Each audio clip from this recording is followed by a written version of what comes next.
South Florida. This is Headliners, only on CBS News Miami. Hi there and welcome to Headliners. I'm Lauren Pastrana. 50 years of mystery ends with a cold case involving a mother and daughter solved.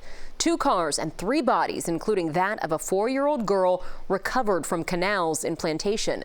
CBS News Miami's Anna McAllister joins us from West Broward Boulevard in Plantation, where police found one of those cars. Right across the street behind me is a canal, and in that canal a car was found, and within that car were the remains of a mother and a daughter who had been missing for the last 50 years.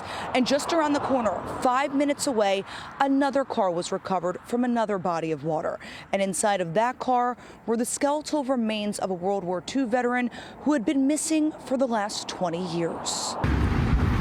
An eerie sight in Plantation, as a 1960s Impala was hoisted out of a canal off of West Broward Boulevard with skeletal remains inside. I never imagined that somebody was over there in the canal for so long, and nobody know anything, According to my sources, the mother and daughter were from Pennsylvania. Back in 1974, the mom was in a custody battle and threatened to take her own life and the life of her daughter if she couldn't have custody. For 50 years, the mother and the 4-year-old girl were missing. The discovery leaving neighbors stunned. My son is a fisherman, so he's fishing all the time in these canals, and he's like, asked him like, is a white roof for this car? So he said yes. So my son used to see this kind of the roof of the car, literally, but he never thought there's anything inside. Once in a while, we look at this pole, and next to it, it looks like a cinder block almost, and we never thought anything what it was. So he also, as well, we both caught our lures onto there a couple of times. We had no clue, so. Yeah, it's really shocking. Just 5 minutes around the corner, behind an apartment complex on Wimbledon Lake Drive, another car was pulled out from a body of water. This one with the remains of a World War II veteran who was missing since 2004. Our source tells us the man's family believed he was suicidal prior to his disappearance. And both of these cases had tremendous help from the Sunshine State Sonar Search Team. These are 2 brothers. They travel all across the state, helping families for free to bring them closure. And we do have the names of all 3 of the people who were found today, but we cannot release those names until their families have been notified. But for now, reporting from Plantation, Anna McAllister, CBS News, Miami. An island town needs a causeway cure to stay afloat. The lifespan of the broad Causeway Bridge nears the end of the road. It spans Biscayne Bay, connecting Bay Harbor Islands to the mainland. Without it, residents would truly feel as if they were on an island. It's one of dozens of county bridges in need of replacement or substantial repairs. CBS News Miami's Joe Gorcho explores why local tax dollars are simply not enough to help fix aging infrastructure. Pretty sure if they're building something here, they're doing it for a reason. Running around the broad causeway, which connects Bay Harbor Islands to the mainland. It's a staple of Mark's. This is usually a place that doesn't have traffic. Typically filled with scenic views. Now covered with cones, with repairs underway. As we go under, we keep finding more and more problems underneath the bridge and on top. We've been doing everything possible to maintain this bridge. Patchwork, though, only lasts so long. Bay Harbor Islands Mayor Joshua Fuller says the town needs a long-term solution for the 73-year-old bridge. The town has spent more than $20 million on repairs since 2017. But the problem is we can't assume that a decade from now it is still going to be operational. Emphasizing it's still safe to use, the town plans to replace the entire bridge with a 4-phase approach, costing over $247 million to be completed in 7 years. This 3D model shows a new 65-foot high-level fixed bridge with a more expansive pedestrian walkway before eventually demolishing the current bridge. It enhances the entire Causeway Island. So in addition to providing for the safety and security of pedestrians and bicyclists and quite honestly vehicles, but the key here is making sure that we continue to get funds throughout the life of the project. Although Miami-Dade County is not directly responsible for funding the project, Mayor Daniela Levine-Cava says her office will try to help as the bridge is vital for emergency response and evacuation. We know that we have to work together. We're all in one geography. We share the water, we share the roads, we share the air. Another big need? replacing the nearly 100-year-old Venetian Causeway bridges. This bridge is essential for evacuation from Miami Beach. It's definitely way past its useful lifespan. Last month, Miami-Dade County received a $100.5 million federal grant to replace 11 of the 12 Venetian Causeway bridges. The mayor says construction will not begin until 2026. What was the ultimate plan, say, if the federal funds didn't come through to make this happen? So we would just continue to pursue all possible avenues. Currently, the county has $22.4 million allotted for bridge repairs, painting, emergencies, and improvements for 2024. So to help pay for the massive infrastructure needs the county has, it's secured $1.5 billion in state and federal grants over the last 2 years. I'm happy that the whole country's paying for the bridge. But then again, we paid for the Boston Big Dig for billions, so I guess it's our turn. And for Bay Harbor Islands, it must secure funding before the current bridge fails. The mayor knows it could cripple the town and others nearby. And we have been making effort to obtain those funds, and in the end, we're going to get this project done. And we see the cars coming through down the Broad Causeway. They pass through the toll cameras, and Bay Harbor Islands relies heavily on toll revenue to fund repairs. But the mayor tells us the town desperately needs outside funding for the bridge replacement project. And the mayor also tells us that this gas station right here on the Causeway is under consideration for the National Register of Historic Places and remains in the redesign plans for the future of the Causeway. Reporting in Bay Harbor Islands, Joe Gorcho, CBS News Miami. When we come back, we all know it's hotter than ever in South Florida, but that extreme heat isn't just affecting the people on land. See what's happening in our waters next. From South Florida, this is Headliners, only on CBS News Miami. Welcome back. I'm Lauren Pastrana. The peak of hurricane season is approaching and all eyes are on the forecast.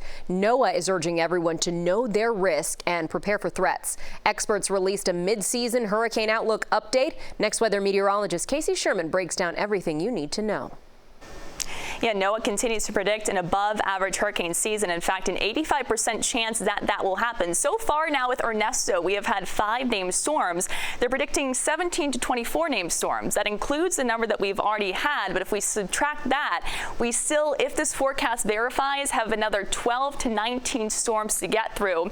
We've had 2, and eventually we'll have 3 hurricanes with 8 to 13 forecasted from NOAA for this hurricane season. So we still have, if that forecast verifies, a good chunk of the hurricane season to get through. Here are our 5 named storms: Alberto, Beryl, Chris, Debbie, and now Ernesto being the newest one. Compared to average, we're actually running around average for a typical hurricane season.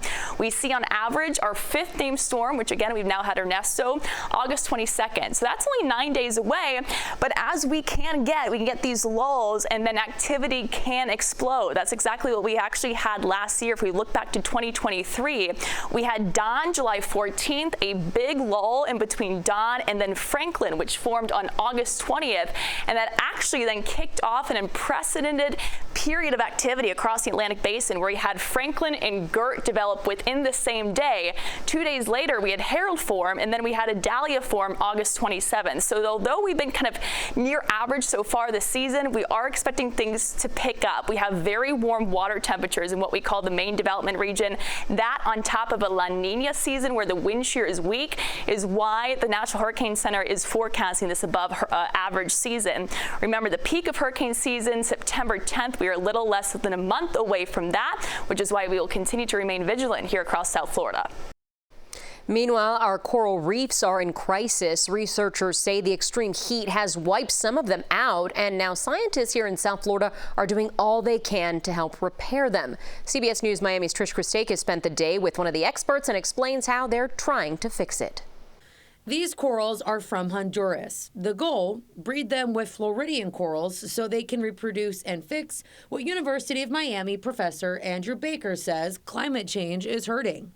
That structure that they make performs a really valuable function for us here in Florida in protecting our coastlines from the damaging effects of storms. The heat last summer caused the corals to bleach, which essentially is a near-death situation. Florida's iconic elkhorn corals last summer with many of them dying out, and so there's a real need to try to prevent the extinction of that species. The breeding process has been a tricky thing to do, but Baker says they already have babies. We keep some of them here, and we keep some at the Florida Aquarium. The ones that went to the Florida Aquarium spawned just a few weeks ago. Eventually, they'll be out in the ocean, where they will hopefully help rebuild what was wiped out. We hope that early next year we'll begin planting out very small babies, and that we'll have the necessary permissions to be able to do that. This is a big step for Florida to take, to consider populations of corals from outside of Florida as being suitable source populations for new genetic diversity. In Key Biscayne, Trish Christakis, CBS News, Miami. When we come back, see how a group of South Florida students use their time off to serve others. That's next. From South Florida, this is Headliners, only on CBS News Miami. Welcome back. I'm Lauren Pastrana. Summer vacation is now over in South Florida, and we are celebrating a handful of young people who are sharing the opportunity they had to spend their time off as student leaders. As part of an 8-week paid internship program, the high school juniors and seniors gained practical experience through community service.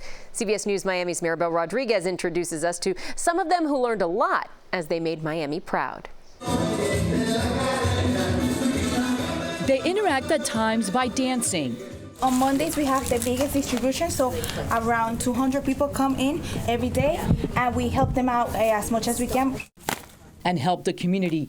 These students from several Miami-Dade high schools have been chosen among hundreds to be leaders and gain life learning skills. We did a mission trip with Blue Missions. It's a Miami-based company where they recruit students to partake in a mission trip to the Dominican Republic, either to build latrines for under-resourced communities or help them gain a sustainable water source. This is 17-year-old Nicolás Castillo. He is a student at Mast Academy.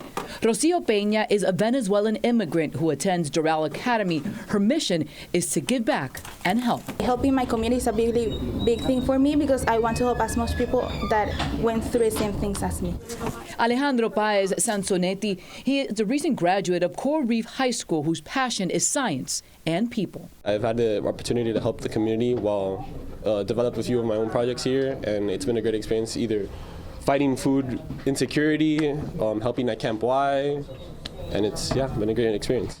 And Micaela Robaina is a junior at Miami Art Studio who is using her love for journalism to educate others. My junior year, I started a community service project focused on introducing comprehensive broadcast journalism education in elementary schools to help with declining media literacy and just literacy rates in general. And part of that is also providing students in these Title I schools with resources on how to apply into secondary and high schools so they can also get all of these amazing opportunities that I've had. These exceptional students from different schools and backgrounds have one thing in common. As part of Bank of America's student leadership program, they are learning skills they need to succeed later in life and are setting an example for their peers right now. And in late July, the students, along with others from across the country, traveled to Washington, D.C. for a week-long, all-expense-paid National Leadership Summit to learn how nonprofits, governments, and businesses work together. The Students Leader program here is in its 20th year. In that time, 100 students have successfully completed it. Maribel Rodriguez, CBS News, Miami. One of Miami's oldest synagogues will close its doors next summer. Temple Israel of Greater Miami says it cannot remain financially viable. Joe Gorcho is back now to share the memories made and the next steps after over a century of worship in Edgewater. Inside the sanctuary, Cantor Rochelle Nelson contemplates the end. It's a very sad feeling in my heart because I know what this place was. A vibrant Jewish membership filled the seats when Nelson began helping lead Temple Israel of Greater Miami in song and prayer in the 1980s. They'd opened the doors and put chairs in the vestibule out there. Founded over 100 years ago in Miami, the temple announced on Sunday that it would close in June of 2025. Even back 10 years ago, these buildings were in states of disrepair that needed a lot of work. And as the years passed on and Temple's membership declined. President Mark Lamb tells us maintaining the 64,000 square foot building and multiple sanctuaries has become unrealistic with membership shrinking. We didn't have the influx of young families. Lamb adds that closing the early childhood education program years ago and changing downtown demographics didn't help. A lot of young professionals, a lot of them aren't joining temples. Their heyday of when in the 1970s and 60s and 70s, it was 1,800 families. Now down to 133. So how do you approach the coming months? And the Jewish New Year's obviously around the corner, and it might be very well the last one you get to celebrate in this sanctuary. Oh, you're going to make me cry. I will come to this last service with tremendous gratitude to God. Grateful for creating the foundation of her life and memories that can never fade. Joe Gorcho, CBS News Miami. Nearly 50 years ago, a rare blood disorder caused a young woman to spend about a year in the hospital, but her diagnosis and story helped save thousands of others. Trish Christakis joins us again after spending the morning at Sylvester Comprehensive Cancer Center with the patient and the doctor who saved her life. I didn't think I would ever come out of there. I didn't. She came virtually on her deathbed. 48 years ago, Frankie Lynn Bayer was 18 years old and pregnant, spent almost a year hospitalized with TTP, a rare life-threatening blood disorder. Thrombotic thrombocytopenic purpura, which at that time had about a 95% fatality rate. Dr. Burns says there's about 5 to 10 cases diagnosed per million people, which means Miami-Dade County could see about 12 cases. Especially when I had my spleen removed and I got staph infection and they decided not to sew me up. And I would lay there and I could look and see my insides. And at that age, I felt like it would be years if I ever did heal. Dr. Burns found a way to save and cure young Frankie Lynn. And now his daughter, Dr. Diana Burns, is following in his footsteps. And that we could cure the disorder by administering fresh frozen plasma. And that led to the outcome or the prognosis of TTP changing from 95% fatal to being highly curable. Her and my father are a very important part of medical history. Hardly any side effects in her life except for bearing children. She miscarried when she was 18 and again when her and her husband tried 40 years ago. I don't need to be pregnant. Mm-hmm. There's too many kids out there that need mothers. So you didn't have... I've never had a child, no. We've adopted. You have? Yes. Tell me about that. Oh, my son, we got him when he was 32 hours old. Frankie and her husband adopted their son, Brian, and they now have a grandson as well. She stayed connected with Dr. Burns. She thinks of him daily as she wants to make her second chance at life worth it. You want them to be proud of you that, you haven't sabotaged their work. He fixed me, so I don't want to disappoint him. I can never repay him for what he's done for me. Changing her life for the better while also saving thousands of others with her diagnosis. In Miami, Trish Christakis, CBS News, Miami. Thank you for joining us this half hour on Headliners. As always, keep it right here to CBS News Miami for up-to-the-minute breaking news and weather 24 hours a day. Make it a great one.